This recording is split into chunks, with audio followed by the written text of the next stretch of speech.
There has been a lot of controversy in the second Trump administration surrounding the issue of birthright citizenship. And while the topic has died down a bit since President Trump presented his executive order on his first day in office, I want to revisit the topic and ask the question: does birthright citizenship make sense in our modern times? But before getting into the question as it pertains to today, I think we have to go back and look at the origins of the practice. Why did we take the route of just Soli compared to our just Sanguinis European, Asian, and African counterparts? And how are both our political and social dynamics different now than they were pre-20th century? Since the beginning of known history, humanity has been attempting to spread to all corners of the globe. States, tribes, and societies have always aimed at expanding into new territories. So what do you need to effectively maintain that? More people. Without more people, a group risks being spread too thin, territorial defense becomes very difficult, and increases the risk of their own demise. So societies needed to maintain population density in expanding territories by naturalizing people who were already there or incentivizing people to move there. For most of human history, this worked because the social and economic dynamics were very individualistic. People just wanted to survive and live the best life they could manage. You may have noticed, the Western Hemisphere is really the only place that retains its birthright status. It is the last new frontier modern civilization has moved into, and by the time of Columbus's arrival, the end of the Reconquista, and the overall shift of focus to the New World, the Eastern Hemisphere was much more solidified from a geopolitical perspective. Well, at least Europe and most of Asia. Obviously, that doesn't mean it was peaceful, but people were not just freely moving from place to place without moving in and out of established territories, kingdoms, states, etc. This was not true for the Americas, and no, Native Americans did not have established governments or borders. Ironically enough, in order to be part of a Native American tribe, your parents have to be a part of the tribe. So no just Soli for them either. All the way up to the purchase of Alaska in 1867, Americans were venturing into new territories and setting up new governments. The vast new territories acquired by the United States in the 19th century alone required the same principles dating back to antiquity, where in order to control territory properly, you need certain population densities. Add in the ending of slavery and the emancipation of slaves, and it's hard to see why any country in that position would have any reason or ability to be selective in their citizenry. Around the time of the American Civil War, the prospects of emancipation led to debate about the citizenship status of freed slaves.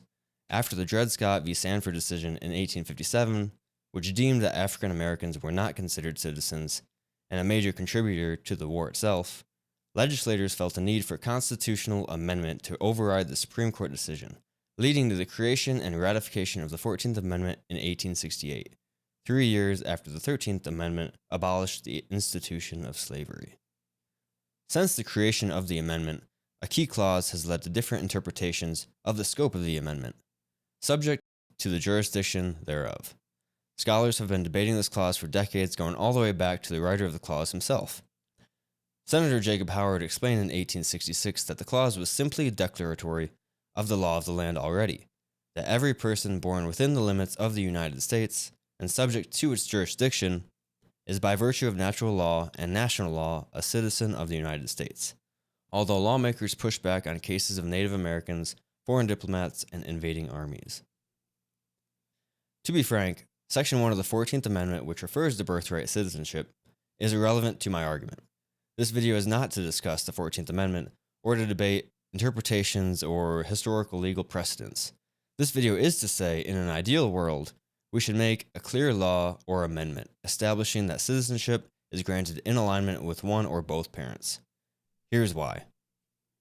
The first argument, which could be said is more of a setup for the rest, is how easily and cheaply a person can get from one side of the world to the other today allows pretty much anyone in the world the opportunity to use our system, but also the opportunity to exploit it.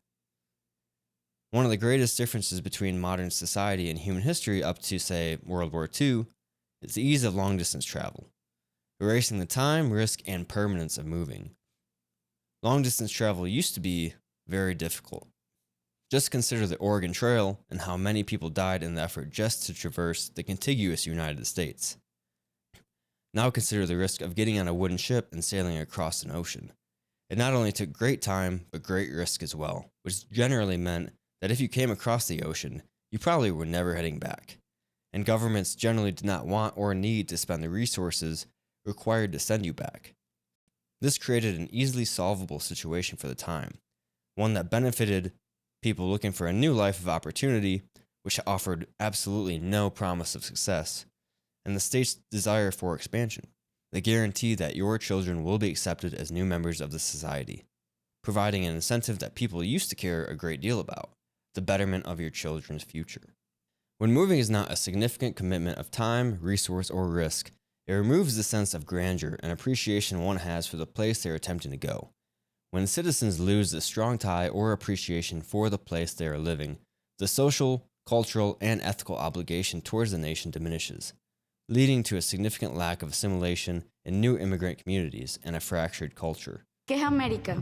América está de nativos, indios, de todo el mundo. And this is why Imam Khomeini, who declared the International Day of Quds, this is why he would say to pour all of your chants and all of your shouts upon the head of America.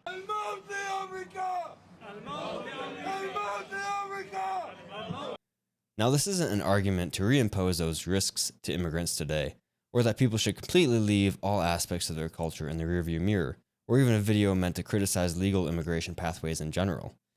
But I like to think that we can all agree that people we allow into the country should have a sense of appreciation for the nation and culture, which advancements in global travel no longer require. The second argument is just basic logic. How does it logically follow that a Swedish woman and a German man have a Danish child? How can either of those parents be true legal guardians of, and make serious legal decisions for, a child that neither of them share legal jurisdiction with? They are subject to different sets of laws based on their different nationalities. They're subject to different sets of social benefits based on the benefits of the country they have citizenship to. None of this strikes me as a very good situation for a legal guardian to be in, since laws can be very complex and differ greatly between nations. Obviously, the hypothetical is unrealistic because Europe, smartly, doesn't hand out citizenship in this way.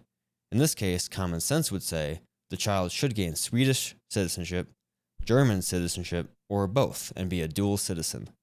Notice how none of those options included Danish citizenship, solely based on the fact that the child may have been born in Copenhagen. This ties directly into my next point, and that is the moral dilemma we have forced upon ourselves in family deportations. When people come here and stay here illegally, whether that is coming across the border without authorization, overstaying a visa, or making a false asylum claim and they have kids, that child is now a U.S. citizen, the basic principle of birthright citizenship. But that does not change the legal status of the parents. So when authorities get around to removing the parents who are not authorized to be here, now we have a problem. The government cannot deport American citizens because that's just not cool, and where would you even send them? But people also don't want to separate the families, and I totally get that. I don't want to separate families either. It's just where some people argue to hand those who broke the rules a get citizenship for free card, I say let's just do the logical thing and stop giving citizenship to children of those who are not citizens themselves. Then, if the authorities are set to deport the parents, there is no issue for them to bring their child. This also avoids giving a middle finger to millions of people who spend years and tons of money going through the legal process, and further incentivizing what we all colloquially know as anchor babies. I know people don't like that term, but it's hard to describe it any better. Doing this will also save many Democrat tears, as they will no longer have to take their once-a-term trip to the southern border and play the moral purist to the nearest news outlet, getting emotional over detention centers that have been there since Obama was president. Next, we see that the economic benefits of modern America incentivize bypassing the legal immigration system and exploiting birthright citizenship. After all, what is the best way for an illegal immigrant to gain social benefits and avoid deportation? Have a child. There was a specific reason why I cut off the modern world around World War II, and the war really had nothing to do with what we are discussing here. Why that point in time is important has to do with three things: global commercial travel, the rise of the U.S. as the foremost economic superpower, and a man named Franklin Delano Roosevelt, specifically his New Deal. The New Deal created an incentive to come to the United States that it had never had before, the promise of a retirement through Social Security. Now, it wasn't huge, but it laid the groundwork for social benefits that today comprise over half of the federal budget. The United States actually didn't see a significant increase in illegal immigration at this point, some possible reasons being the Great Depression, World War II, stronger laws, and stronger social sentiment on immigration overall. What the New Deal represents is a move towards expansive government benefit programs, which was taken advantage of and frankly blown to new heights by another Democrat, Lyndon B. Johnson. LBJ signed a plethora of new programs into law as part of his Great Society. Things like the Immigration Act, Housing and Urban Development Act, food stamps, Medicare, and Medicaid, all aimed at less fortunate Americans. This is not a video to go through the efficacy of these programs or their various impacts, but my question to you is, what do you think exploded almost immediately after these programs were put into place? Is anybody really surprised that after implementing large social programs, many people from poor nations all of a sudden have a lot of incentive to come here? Now, before some of you ask in the comments, what's that large increase in immigration between 53 and 65? Some of you might look at that and immediately jump to the conclusion that this shows illegal immigration increased before social benefits increased. And so I will quickly explain why that is wrong.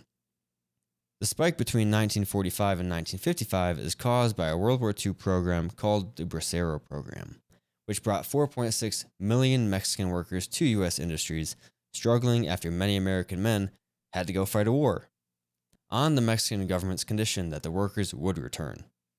By 1953, the U.S. government was kind of tired of the program, but was struggling with the sheer number of Mexican workers needed to be sent back. So in 1954, President Eisenhower ramped up deportation efforts through, and yes, this is the official name, Operation Wetback. That is the spike in immigration enforcement actions and why it dropped so drastically by 1960. So if you account for that, the spike disappears, the curve remains flat up to the 60s, and what ultimately matters is this. Since we are on tangents, allow me to answer another question I'm sure people are screaming about in the comments. How do illegal immigrants receive benefits? Federal benefits are largely restricted, but many states have passed legislation to allow anyone to receive benefits they qualify for. First, and most important, more than half of all legal immigrant households have at least one U.S.-born child on behalf of whom they can receive benefits. Second, many states offer Medicaid directly to illegal immigrants, as well as SNAP benefits under limited circumstances. Third, children of illegal immigrants have the same eligibility as citizens for free and subsidized school meals, as well as WIC under federal law, whether they were born here or not. Now, I actually do care about children, and they had no control over their circumstances, so I'm not mad about some school costs while they remain here, or WIC, at least not the IC part of WIC. One problem is, when looking into the issue, is the fact that left-leaning institutions don't really talk about this. So many of the people putting out these numbers are right-leaning, but that doesn't mean that they're wrong or incapable of putting out statistics. The Institution of Taxation and Economic Policy, which does lean left, put out an article titled, "Undocumented Immigrants Pay More Than Their Fair Share of Taxes." However, when you click on the link to go to the in-depth analysis, there is no mention of how much illegal immigrants receive in benefits, only how much they pay to the government primarily via payroll, sales, and property tax. Another one I could find, the Economic Policy Institute, claims that when you combine all levels of government, the effect is positive, but small. Assuming that, well, the federal government benefits from taxes, while largely restricting benefits, state and local governments are providing benefits without receiving the same amount of taxes. This doesn't consider the fact that money doesn't freely flow between these levels of government, meaning that places with large illegal immigrant populations have significantly more strained government resources unless they receive aid from the federal government and get back some of those taxes. Comparing these to the previous sources, as well as a 2024 report released by the House Budget Committee, prepared by the Center for Immigration Studies, says when looking at 2019 data, 59% of households headed by an illegal immigrant were on one or more welfare programs. And while illegal immigrants paid about $25 billion in tax, they receive a generously low estimate of $50 billion in benefits if you don't include school costs. But let's just say, for the sake of argument, that the metaphorical checkbook for illegal immigrants' effect on the economy is a wash. That still wouldn't negate the basic principle that strong social benefits are heavily incentivizing people to subvert the system. To reiterate, what is the best way for an illegal immigrant to get welfare and avoid deportation? Have a child. When birthright citizenship was established as legal precedent, which people primarily cite the United States v. Wong Art Kim in 1898, none of these programs existed. Immigration enforcement didn't even really start until 1924 with the creation of the Border Patrol. If somebody came here, they were on their own. Nobody was here to help them, which made the trip here significantly less appealing to many than just staying where they were. This moves us directly onto the second part of the point, that at the time the United States was not the richest, most technologically advanced superpower to ever exist. Up until, you guessed it, post-World War II, post-Great Depression era, the United States was still considered a developing nation. It didn't have the land holdings of the British or the Spanish, or the economy of the Dutch. Repeating my point, that outside of self-realized opportunity, there was relatively little reason to come to the United States compared to the past, almost 100 years. There are many great things that come with our development, like the ability to be selective about who we allow in.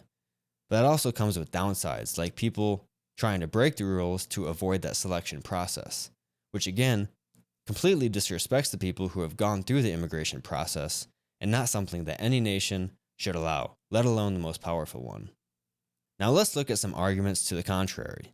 The worst one, which is oddly the most common, being it's tradition, or it's how it's always been, or we're a nation of immigrants, or it's a cornerstone of our democracy, all of which are meaningless platitudes and have nothing to do with the actual validity of modern policy. And I'll just say, as someone who spent years in the military, which has many, many traditions, using tradition as an argument to keep anything around might just be the worst argument you could possibly come up with. To keep traditions around, you have to have an actual reasonable reason undergirding the tradition. Otherwise, you're just stuck with wasting your time with something that has zero modern benefit. And I'll just point out that arguing to maintain a practice solely out of tradition puts you in a group that most people would not want to be a part of. Now, there is an offshoot of this which sounds much more eloquent, but has the same fundamental meaning. The land of opportunity is our national identity, and birthright citizenship is a key part of that. And no, it's not. I want America to continue to be known as the land of opportunity, absolutely. But today, everyone wants that opportunity. We can't, nor shouldn't, hand it out arbitrarily. Like I mentioned, we have the ability to be selective, to bring the best people with the most to offer onto our shores. And we should do that. But you completely throw that away when you keep a system that grants citizenship to people just because their parents drove across the border just in time to give birth. Now, while birth tourism, as it is known, is not incredibly common, whether it occurs 1 time, 10 times, or 1,000 times, the fact that it's possible at all is ridiculous. Another criticism I have seen to the argument is that the removal of birthright citizenship will lead to racial discrimination. This argument might be debatable in the context of legal immigration, and was in instances like Trump's executive order banning immigration from certain Muslim-majority countries in his first administration. But it's completely irrelevant to the citizenship of newborns, because just sanguinis nations can't tell a parent, we know you're a citizen, but we don't feel like giving your kid citizenship. That's not how that works, no matter who it is or what they look like. So unless there's some crazy verbiage in the policy that specifically allows that, making the claim is just dishonest. All you would have to write to prevent this from happening is citizenship shall be granted to children of United States citizens in all circumstances. And boom, issue avoided. Next is the case that the removal of birthright citizenship will create some type of caste system, preventing children of illegal immigrants from accessing American institutions, and inflate the illegal immigrant population. Well, if you stop handing U.S. citizenship to children of non-citizens, obviously the illegal immigrant population will go up. That's just a terrible way of saying we can remove the illegal immigration problem if we just hand everyone citizenship.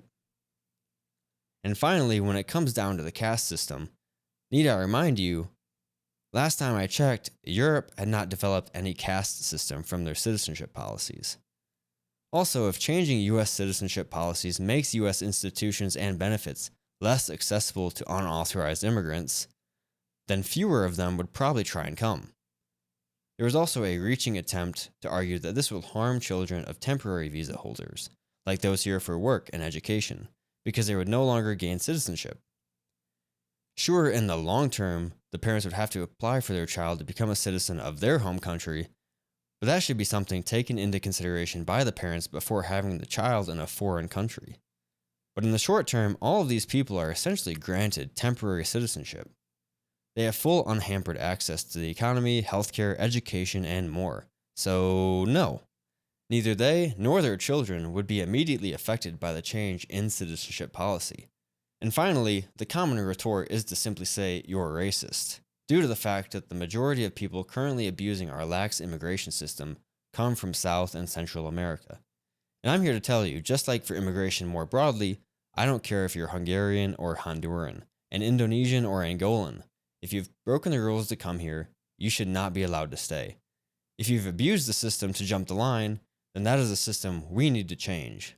Birthright citizenship is a system nations outgrow when they become developed, let alone become the most powerful, most developed nation. And most have. It's not often you hear me say this, but we should be more like Europe. But in this case, based on the arguments I've made over the course of this video, I have to say they're doing it right. Whether you agree or disagree, let me know in the comments what you think. If you've enjoyed the video, make sure to give it a like and hit the subscribe button. Thank you for watching, and I'll see you in the next one.